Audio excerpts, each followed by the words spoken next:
Hello. So as far as I can see, there are only two ways to play with Legos. First, there is the bucket approach. In this format, there is one large bucket with a varying assortment of colors and shapes of Lego bricks, and everyone involved builds whatever they want for as long as they want, no planning necessary. On the other hand, there is the planned approach. This methodology can involve the instructions that come with a Lego set, or it can revolve around an agreement between all parties involved to build one specific thing together throughout the entire time that they're with each other.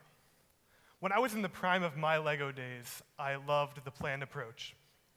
When I had playdates, I was obsessed with the planning and would continue to plan as we built the Lego itself. I planned for so long that before we could even get to the initial building stages of our Lego construction, my friend would either walk away and play with a different toy or start their own Lego construction out of sheer boredom.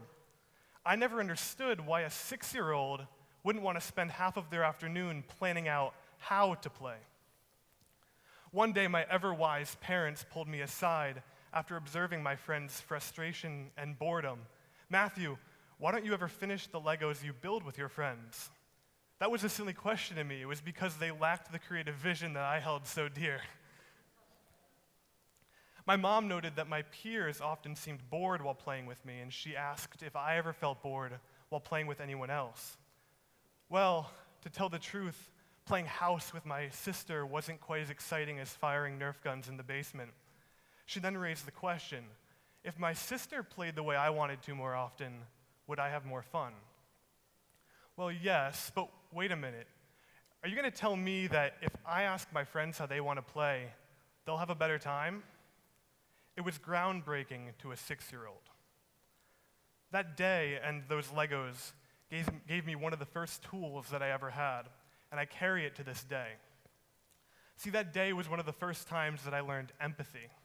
I learned how to relate one of my experiences to the experience of another and behave more accordingly. Those Legos are the building blocks of my empathy, and I am sure that all of you have your own foundation in a similar lesson.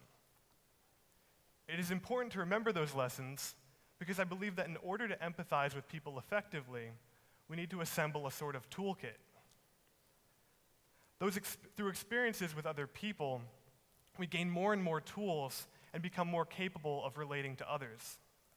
Now, equating my playtime with friends with playtime with my sister was easy level 1 empathy because the two activities are very similar. However, as we get older, our situations become more complex and our experiences less and less common.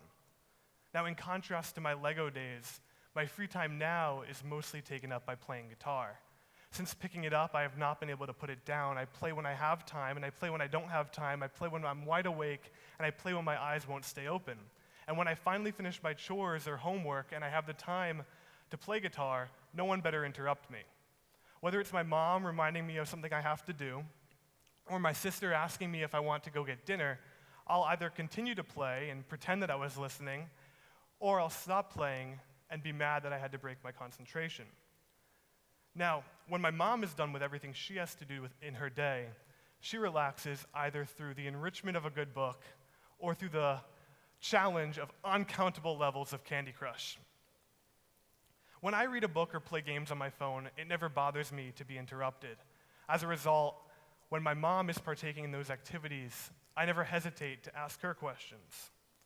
However, one day I realized that the way she acts when playing Candy Crush is the same way that I act when playing guitar, disinterested in anything else and disgruntled by any interruption.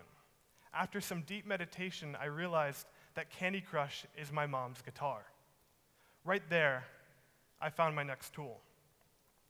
This one is a real level up from the Legos. With them, I needed to have the right experience to relate to someone else. I needed to be bored while playing in order to know how my friends felt when they were bored with me. With my guitar, I didn't need to have the same experience with my mom. Our activities weren't even remotely close, but the important part was how she felt about it. I realized that I knew how it felt to be committed to an activity, and so I knew how she felt. This is a powerful tool because even in situations that don't concern my favorite activity, I still use it. For instance, I have political opinions. More importantly, I know how it feels to have political opinions. Therefore, when someone else has views that I don't agree with, I still know how they feel because we both have opinions. I may not relate to them at all, but when they talk about their convictions, I relate. In this way, the guitar introduced me to the power of generalizations. To empathize with my mom, I had to identify a category, favorite activity, identify how I felt about my favorite activity, and realize that she felt the same way about hers as I did about mine. If we let specifics fall away, empathy can span great differences. See, the truth is, everything that we care about falls under general terms that we can name our values. They mean so much to us, and anyone who interrupts them is anything from a moderate annoyance to an outright villain. If we look at the values of all of you or of all of the people in this state, variations develop in the specifics of what is important to you. But the commitment to them exists. The same frustration when others don't respect your values. If we keep widening our perspective to span all of humanity, I don't think it is difficult to predict what we would find. The finer points would become more and more numerous, but the general trend would continue. I bet if we could survey every man, woman, girl, and boy in every country on every continent and cross all the cultural divides and language barriers, we would get billions of people saying approximately the same thing. We would find empathy, and maybe even some people playing Candy Crush. I think about this a lot, and it makes me think about my toolkit even more. Part of why it's on my mind so often is because I am starting college this fall, and my enrollment at Northeastern, a diverse university in a substantial city, means I will meet and learn about people of all sorts of opinions, lifestyles, and places of origin. I do not think I have the right tool I need to handle this coming situation, but I fully intend to add it to my set once I find it. In a way, empty space is the ultimate tool in the empathy toolbox because we can never be prepared for every situation. But we can carry that knowledge with us and understand our limitations, always prepared to understand others' limits as well, and quickly fill in the gaps within our own toolkits. Unlike me during my play date, we don't always have older, wiser people to pull us aside and remind us that we aren't behaving correctly. We have to mother ourselves when it comes to empathy and look for how we can improve. This allows us to move forward, ready to apply our empathy in every new situation. Whether in conflict with our family members or in thinking about refugee crises across the world or in boring our friends to death, we can rely on our tools to help us relate and behave the best way possible.